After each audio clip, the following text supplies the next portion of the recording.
We're back in the Jags Den Coach's Corner with the Coach Tim Vakakes show. How you doing today, Coach? Doing good, man.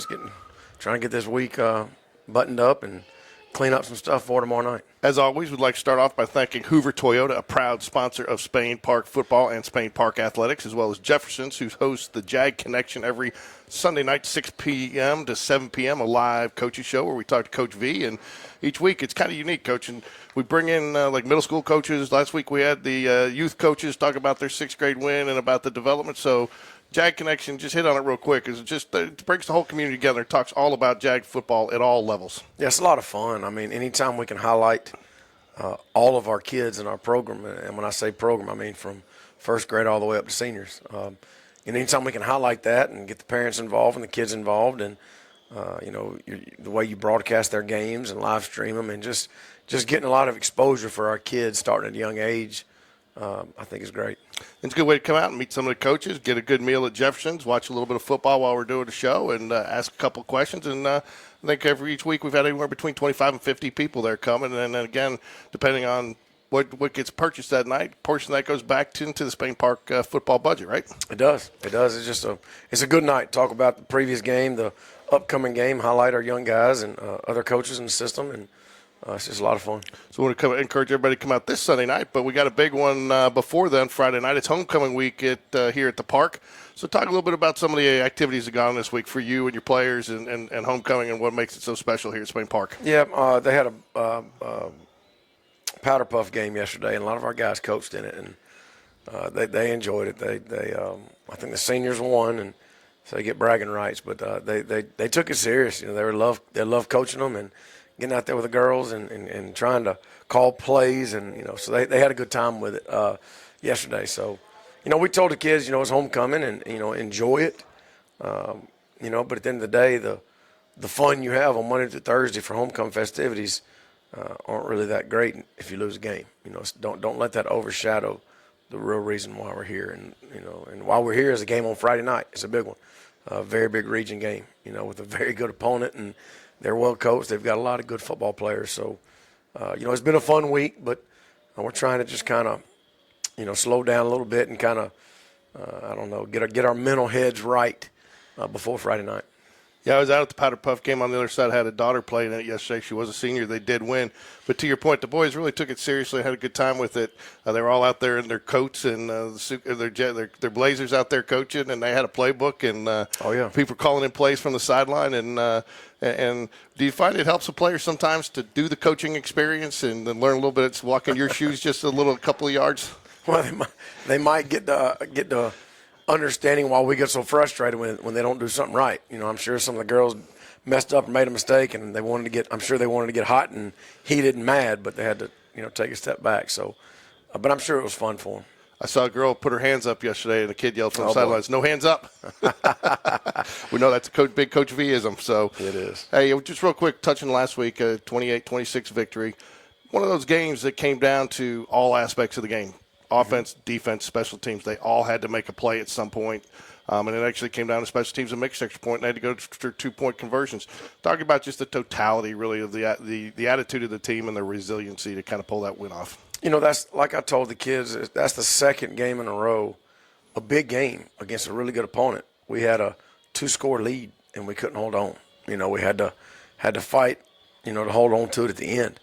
I guess the next step in our program is, if you get to building a good lead against a good team, you got to put them away and end it. You can't let a good team hang around. And, our kids were resilient, and they were tough, and they were gassed, they were tired. And we had some guys get hurt and had to put some new guys in. And, but Josh Toulis from the perfect on extra points to the big punt late to the couple of touchbacks he kicked. We had a couple of kickoff returns that were big. For field position. So there's a lot of things that went right in that game on offense, in the kicking game, in defense. Defense, stood up when they had to. They were down a few men, and the next guys came in, and they got the job done. So it wasn't pretty, but again, we've got to get to the point where in a big game, if we've got a lead, add to it. Don't hang on just for dear life and try to win the game at the end. You work your butt off, you execute, whatever. You get a lead. We had a 2-score lead in the fourth quarter. offense didn't put them away and defense let them back in it. But a lot of that goes back to Helena for not giving up. They didn't quit, and their coaches kept attacking. So, but it was a good win on the road in the rain against a good program, a good team. Our kids figured out a way to win, and any win in this region, especially on the road, is big. Last thing I want to touch on last week's game, you mentioned on the Jag Connection Sunday night, your defense, that you kind of felt like there was, you said a couple of times, maybe not let down's the right word, but maybe softened just a little bit. You said you wanted to see a little bit more out of preparation from this week. You felt like they had a little bit more to give. Have you seen that in your preparation this week for Benjamin Russell? Yeah, we have. I mean, I think they understand that I didn't expect us to lose the line of scrimmage like we did. I thought Helena's O-line got after our tails, and and those are a few things they were doing that gave us problems in terms of, they got those big receivers outside, and you can't, Arnold Bush went down, the senior corner. We had, we had to move some parts around, and, you don't really want to put him on an island with the sophomore, the receivers at least. So you had to, you had to pick your poison. You want to stop the run, or we're going to give the young DBs a help over the top. And so the defensive coaches, Coach Bush and those guys, were busting their butts trying to find answers. And, our kids just kept playing hard. We told them it's not going to be pretty. I don't know what it's going to look like, but you got to figure it out. And they did. Talk about Coach Bush. He's a great guy. Came with you from, I believe, J.O. One of the guys that you brought with him. You got a lot of trust there. But you have a lot of trust in your entire staff. But talk just a little bit, Coach Bush, but having him as a member of your coaching staff, because you've been together so long, there's that trust. You're all on the same page. You can kind of let him kind of just take the defense as a head coach. You still know what's going on there, but what does he mean to the staff and these players? Because I know, too, he treats each one of these kids like they're his own kid, his own son. Bush is he's got a lot of energy, and this is year 6 of me and him together. He came my last 3 years at JO. We were together, and he came with me here, and he's one of the hardest working coaches that you're ever going to meet. I mean, he's always trying to find answers. He's always trying to figure out what puts our kids in the best position to win. And, when the good Lord says it's time, he's going to be a really good head coach one day. But for now, he's doing a really good job on defense here.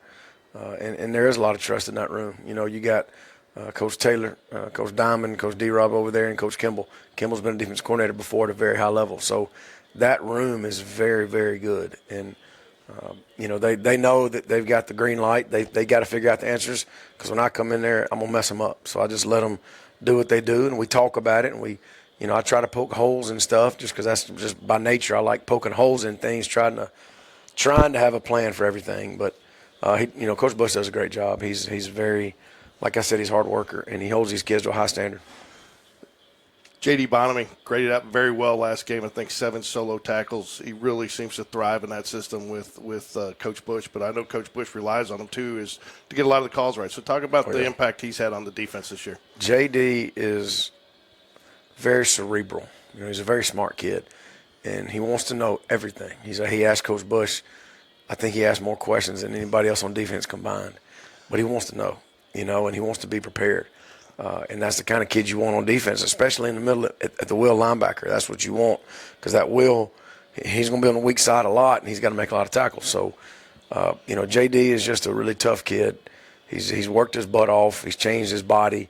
He's athletic, but he's just so daggum smart, and he's doing a great job. And, him and E.J. inside give us 2 linebackers. We feel like they're both juniors, so, we feel like they give us a chance, and they're going to hopefully have everybody in the right spots and make sure the D-line's right, and because all that matters. They're in the middle. They can kind of work on the back end and the front end being in the middle. So J.D. is very important to what we do on defense. Another guy, it's a defensive theme today, but another guy that has really been asked to do a lot and has really responded is Carter Holloway. Talk a little bit about him and what he's, and where he fits in this year, because I also know he's also getting some coverages right on the calls, correct? Yeah, he's important in the back end. He's a smart kid too.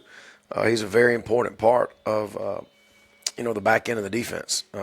He gets everybody lined up, makes sure everybody gets the checks, get the calls, get the coverages, and Carter's not afraid to come up there and put his head on something. He's not afraid to come mix it up and be physical. So Carter's worked his butt off. I wish he could gain about 15, 20 pounds, because I think he could be a really big-time player. But Carter's, a lot of times he's in the right spot doing the right things, and, we're going to need him Friday night, to try to slow down that receiver they have. He's next level. He's an NFL, he's a Sunday player, and, we got to do a really good job of trying to limit his big plays. Cedric Morgan, he's going to be a tough load to handle. Over 6 foot tall, over 200 pounds tall, averaging 91 yards per game. Also, T.J. Wilson, senior running back, averaging over 100 yards per game. So they're pretty potent offensively, scoring 55 points each in their last 2 games. What do you got to do to stop those guys? Well, first thing, you hope they trip before they get started. That's first. But no, I mean, you know, the running back, you got to rally. You got to have bodies around him. You can't just tackle him with one guy. And you know, I think a lot of that's going to come down to the defensive line. You know, if they're losing the line of scrimmage, it's going to be a long night. You know, we've got to be better on the line of scrimmage. You know, tomorrow night.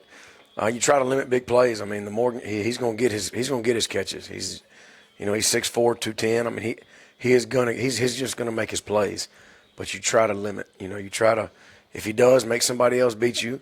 If he does, just get him on the ground or push him out of bounds. Don't let him take it to the house. I mean, they do a really good job of getting the ball to him. And, you know, the quarterback, the most dangerous part of what they do is when things break down, that quarterback just extends plays. And when you have a receiver like that, they just throw it up and he goes and gets it. You know, that's the scary part. You do everything right. You know, nothing's open. You know, you got your pass rush lanes. Everything's right. And here goes that quarterback. He's just a great athlete scrambling around, and he just chunks it up, and that kid goes and gets it. You know, so it's going to be a tall task for our guys. You know, I hope we're ready, and I hope we win the line of scrimmage, because if not, it's going to be a long night. Defensively, they're solid too, led by free safety Kendrick Bird. He likes to come up and hit. You find him at the line. You'll find him, and he's actually one of the leaders on the team in tackles. Mm-hmm. How do you attack a defense that seems to be pretty balanced between the line and the secondary? Well, I mean, you know, in games like this, you don't change anything you're doing. You know, you don't come up with new schemes. You don't. It's just you try to tweak what you do to what they do, to what you think might be successful. So, you know, you're not going to see some crazy offense for this week. You know, we're going to try to do what we do and have some tweaks and just execute. You know, and we feel like with Brock, he gives us a chance to stretch the field, and running backs, we feel like if we can get them going, we can run the football a little bit, hopefully. But they're very good on defense. Their defensive line's big kids. They got a really good secondary, so it's not going to be easy by any means. You know, we're going to have to execute and you know, protect the football. Agree or disagree? You know, we heard a lot on Saturday night, especially in the Kentucky-Georgia game. Any road game or any home game in the SEC is tough. I think we're finding that in any 6A region game you're going to find is going to be a heavyweight fight. Is that a fair statement to make? No doubt. I mean, you know, Benjamin Russell, they won the region last year. Like, they're the region champs, you know, and so they're used to doing that. They're used to doing those things and winning big games and going on the road and winning, being at home and winning. Like, they're used to that, you know. And so we've got our hands full. We know they're going to come swinging, and their shots are going to hurt, you know. But we got to stand tall and take them and keep swinging back. You feel sometimes as the new kid on the block too in the Region 6A and coming there, it seems like a couple of schools we played got a little extra target on your back. There's no doubt. I mean, that's just how it is. You know, a 7A comes down to 6A, and everybody thinks they're just going to run it, and that's not the case. Like, there's good football here, you know. But the teams that have been here, they want a piece of the bigger school coming down. So there's no doubt that we're going to give everybody's best shot, you know. And Benjamin Russell, that they're going to come in here swinging. I know Coach Grider, he's been around a long time and won a lot of football games, and you know, those kids are going to be ready to roll. I can assure you. Okay, it's time for our Hoover Toyota keys to victory. Give us a couple things that the Jags have to do if they want to walk off with the victory on Friday night. Win the line of scrimmage, both sides. You know, we've got to win the line of scrimmage. If not, it's gonna be a long night. If we can't run the ball and if we can't stop the run, it's going to be a long night. You know, second, play with passion. We got to come out, and I thought last week we didn't really come out with passion, and you know, it's my fault. And we've got to figure out ways to get our kids to come out and lay it on the line and be passionate because it is such a big game. And third, I think no turnovers. We've got to win the turnover battle because last week neither team turned the ball over, and had they have turned it over at any point in time, it would have changed that game. You know, so in games like this, you have to protect the football at all costs. Okay, well, Coach, we want to thank you for your time today. We want everybody out for a great homecoming event on Friday night here at Spain Park. Not only will we have the game, but they'll crown the homecoming queen. And then Sunday night, please join us at Jefferson's and come out. And we are going to have the Matt Bowden and Rusty White. I believe the middle school coaches are going to be on with us, breaking down their games that they played that we covered on Thursday night against Simmons. So join us at Jefferson's. And thanks for your time today, Coach. Go Jags. You got it, man. Go Jags.